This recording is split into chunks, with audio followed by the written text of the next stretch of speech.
The Starting a Business section of the exam will focus on business plans, legal business structures, startup capital and the sources thereof, licenses and regulations, local, state, and federal support options, ethics, and possible exit strategies. Let's start off by looking at the purposes and values of a business plan.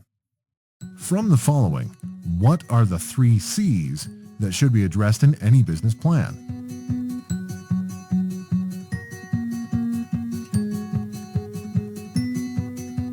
The ESB exam considers this Business Plan 101. Your business plan needs to address your concept, your customers, and your capital. That was your warm-up. Let's see what you make of the next 2 examples. From these options, which 2 benefit the most from a well-written business plan?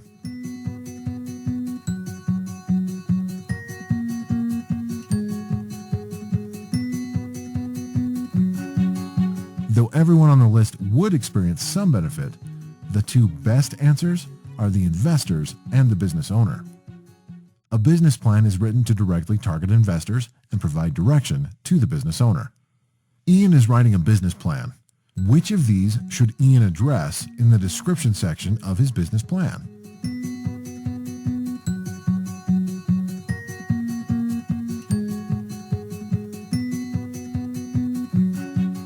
Though competitors and ethics might seem like a good fit for a description section, target markets should certainly be addressed in the description section of a business plan.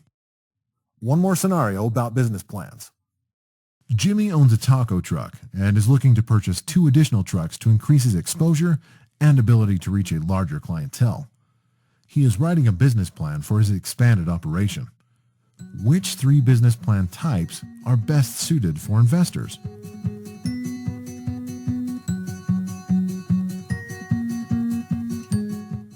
Right away, we can deduce that the investor's business plan is best suited for investors.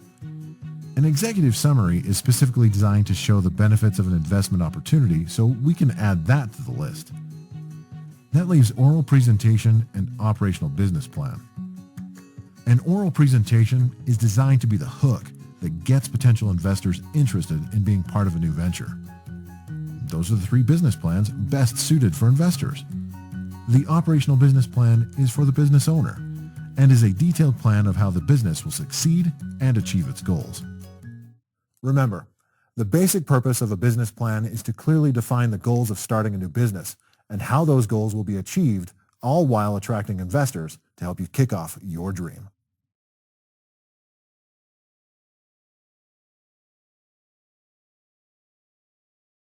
The legal structure section of the exam will expect you to know the benefits and drawbacks of a sole proprietorship, general or limited partnership, C.S. and nonprofit corporations, and limited liability companies. Here are a few ways you might encounter legal structures on this portion of the exam. Of the following, which is the primary drawback of a sole proprietorship?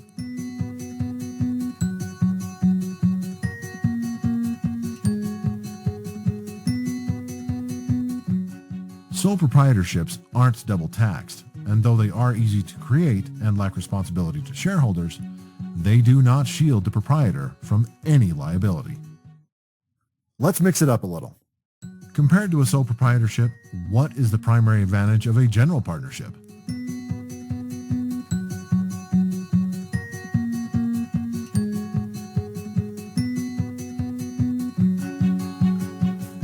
A general partnership disperses the responsibility of financial backing, whereas a sole proprietorship, as the name implies, puts the financial burden on one individual. Match these characteristics to the appropriate legal structure.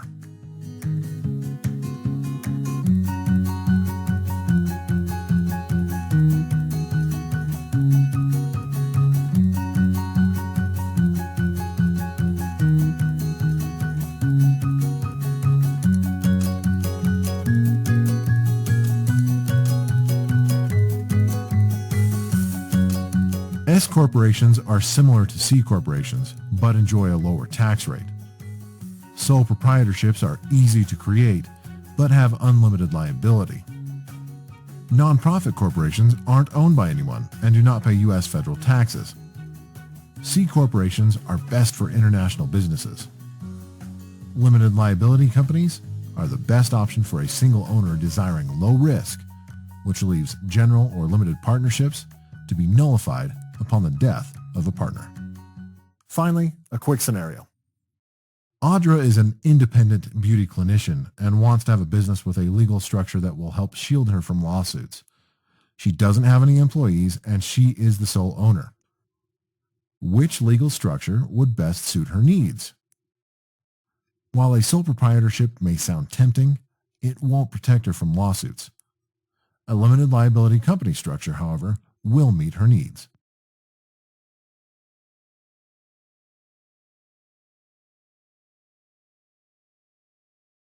The portion of the exam that covers getting the money to start a business is likely to be all scenario-based. You'll be asked to calculate various figures based on the information you are given. Let's take a look at a few examples. Chaz, Jeremy, and Kyle are partners in a custom boat cover business and are looking at the capital required to start a business in a new location. Experience and demand shows that the new location will generate enough revenue to cover monthly expenses after just 2 months. From the following information, how much startup capital will they need to open the new location?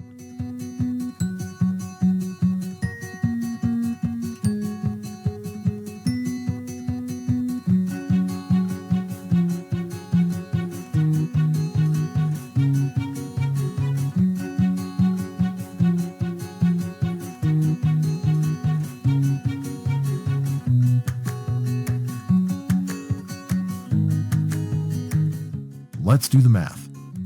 Lease on equipment times 2 months is $4,600.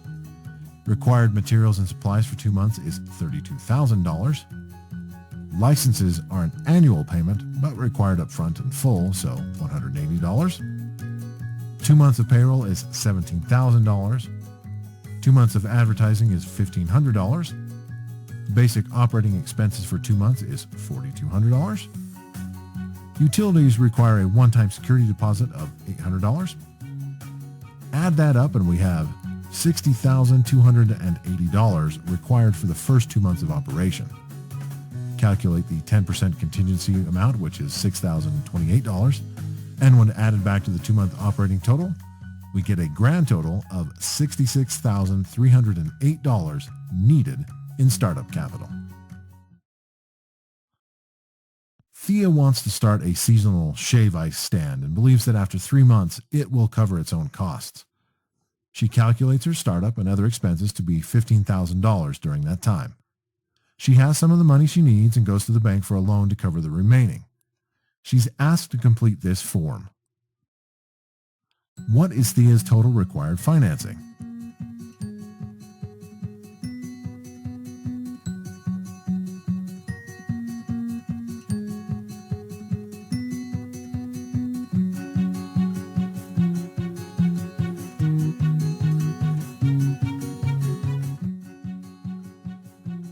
That's right. After using the information from her scenario to complete the form, we see that she has a $24,750 total financing required amount.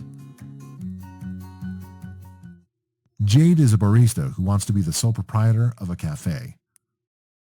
Other than jobs at other coffee shops, she has no experience actually running a business. But she does have good recipes for various coffee-blended drinks, as well as for sandwiches and other finger foods that friends and family swear by.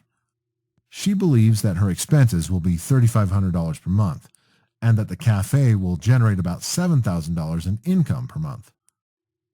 Ready to start out on her own, she heads to the bank for a business loan. The bank's standard debt ratio is 40%. Based on the expense and income estimates Jade provides to the bank, will they approve her loan? Likely not.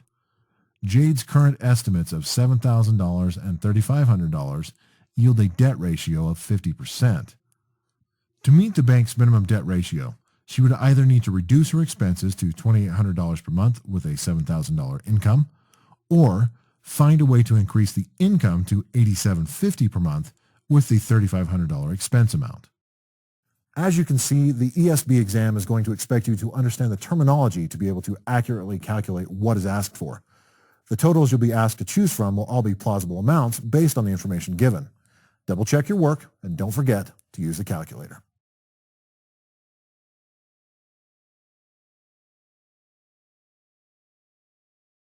The licenses and regulations section of the exam will likely be specific and only have a few questions. Be sure to look for these types of clues in the scenarios: types of business, location information, etc. Here are a few scenarios that will give you an idea of what you might see. Chad owns a successful kennel business and would like to build a 20-foot by 30-foot retail space for pet supplies at the front of the property while maintaining the existing kennel space. He's reviewed the zoning and verified that a retail space is permitted. Of the following, what will Chad need to secure before adding the retail space?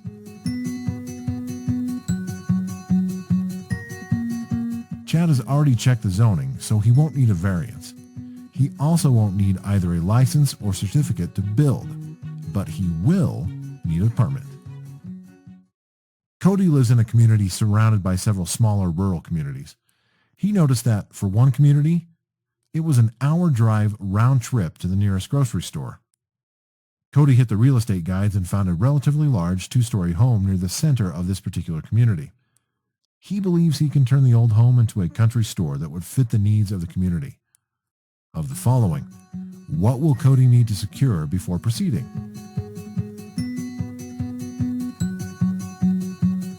The building is an existing home and is likely zoned residential.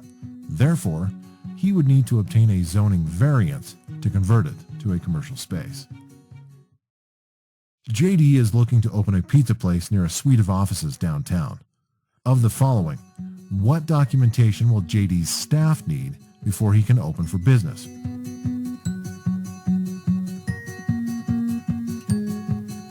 Because JD's business is a restaurant, his staff will be required to have food handlers' certificates or permits. If you have a good sense of what types of permits, licenses, and other regulations are most prevalent, then a healthy application of deductive reasoning will serve you well in this section.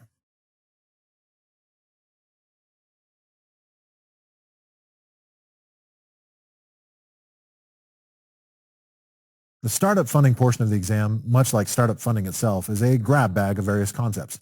You'll need to understand the benefits and drawbacks of numerous funding sources. Be sure you're comfortable with the definitions of equity, debt, interest, and grants. Shall we take a look at what you might find? Let's.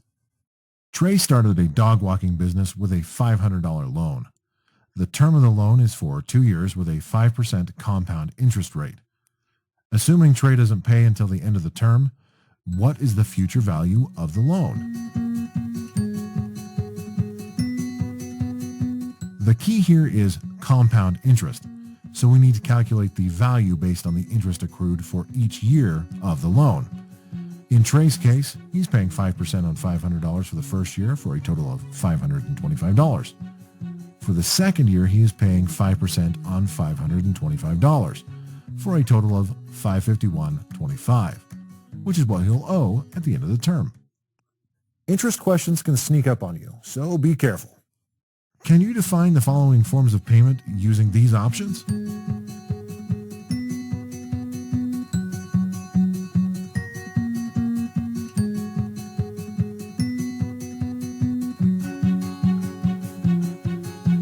Cash is easy. It's government-backed currency.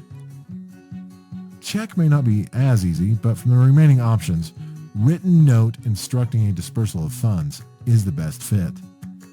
Debit card would then be an electronic deduction of funds. And a line of credit is a loan to purchase now and pay later. Never thought you'd have to define money, did you? Carla owns a successful metal shop specializing in sculptures. A new customer has requested a project that will require nearly $8,000 to complete. She went to the bank but was denied a personal loan. She wants to retain sole ownership of her company and is not willing to sell shares to raise the capital she needs for the project. But she also doesn't want to lose this new customer, as she sees a long-term business relationship with them. Of the following, which is the best path to pursue to secure the funds she needs?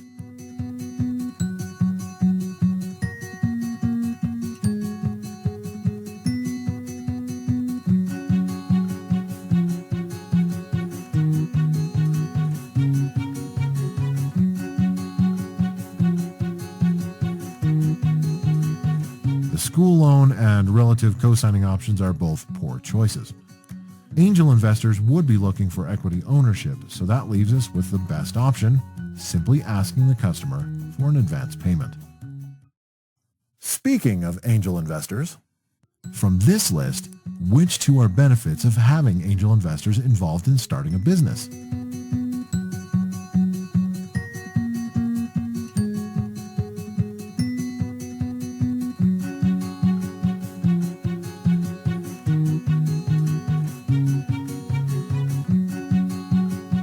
Remember, angel investors do influence business management as well as share in profits. Payback to angels for their loans is not predictable, which leaves payment to angels doesn't begin until the business turns a profit, and they will often accept lower investment return as the benefits of angel investors.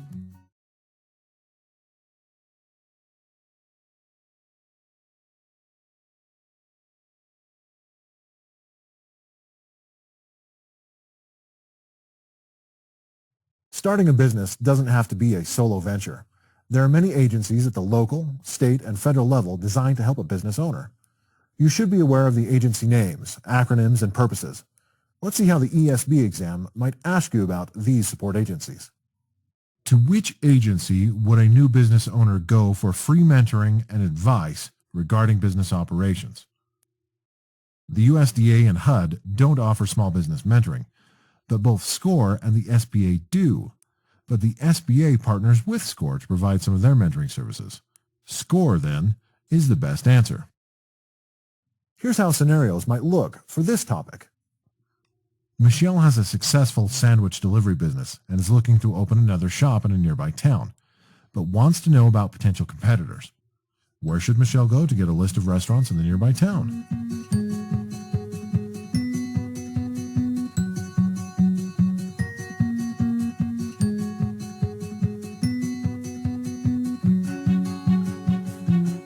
While any of the options listed might be able to provide some of the information she's looking for, the clear choice is to visit the Chamber of Commerce in the nearby town to get the list.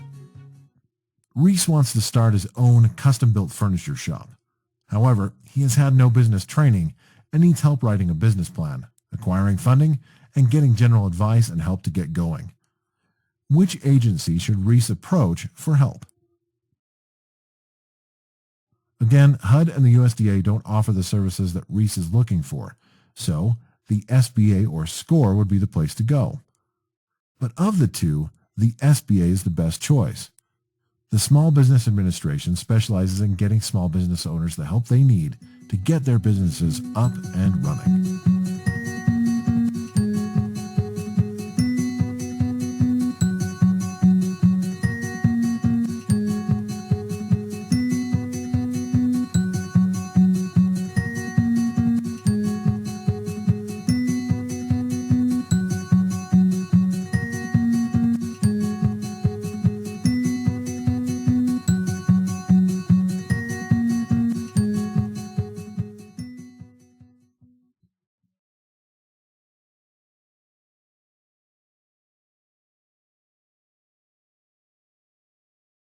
Two aspects of starting a business that might be overlooked are the ethics and social responsibilities of the new business owner.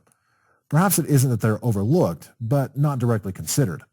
The ESB exam will test your ability to recognize ethical behavior, and let's take a look at how. Lee is an independent graphic designer who works with many clients, some of whom are competitors.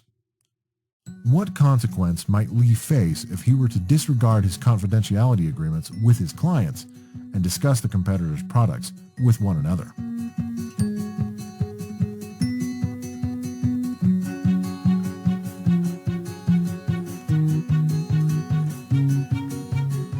If Lee did see an increase in revenue, they would be ill-gotten gains and not ethically achieved. Lee isn't in a position to lose sales commissions, nor is he likely to be fined by a government agency. At least we can't determine that by the information given. So the best and most likely consequence is that Lee would lose clients and possibly face legal action.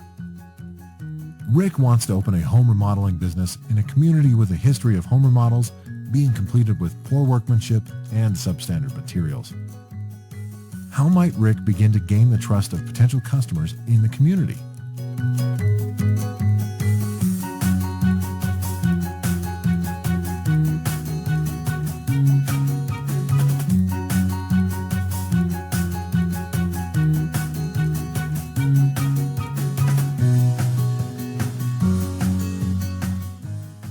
Guaranteeing a 3-day bathroom remodel won't alleviate any fears or inspire confidence in the new customers. Speed isn't their concern. While drinks and snacks are fine, again, this isn't directly addressing the customer's concerns of poor workmanship and bad materials. A drawing for an upgrade is also not likely to inspire confidence. However, a free warranty would help to alleviate the customer's fears of dealing with poor workmanship and substandard materials. In addition to scenarios, you might be asked something as direct as this. From a legal standpoint, why practice ethics in your business? While there are many reasons to be ethical in your business practices, from a legal point of view, it is to avoid potential lawsuits. Questions regarding ethics and social responsibility are likely to be some of the more straightforward questions you'll see on the exam. As with other scenarios, read them carefully and you'll find all you need to help you answer the questions.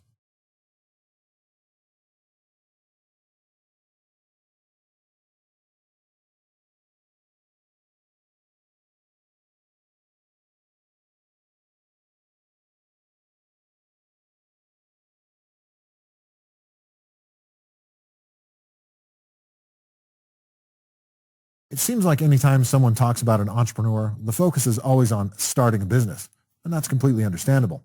However, the ESB exam will expect you to have an understanding of possible exit strategies from a business. Be sure you're familiar with concepts like harvesting, management buyout, IPO, and employee stock ownership plans. Summer was recently contacted by the retiring owner of a competing daycare with an offer to sell her business. The competing business is in another part of town, and Summer has agreed to buy out the seller and merge the two businesses and operate both locations. What exit strategy is this an example of?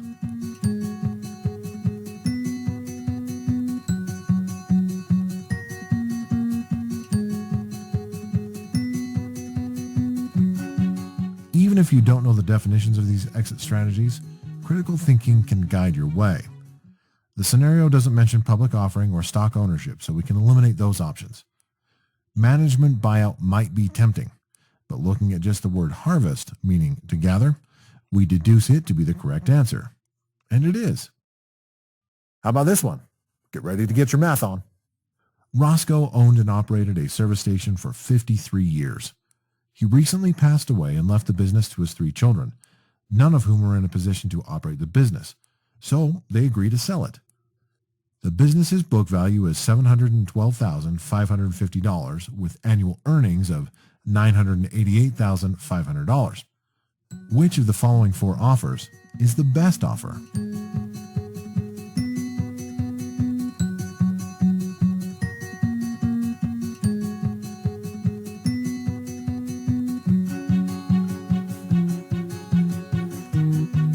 After completing the calculations, we have a $2 million offer.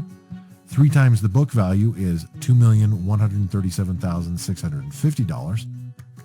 $300,000 plus twice the book value is $1,725,100. And $30,000 plus 2 times the earnings is $2,007,000. So, the 3 times book value offer of $2,137,650 is the best. Finally, from the following, which best defines these business exit strategies?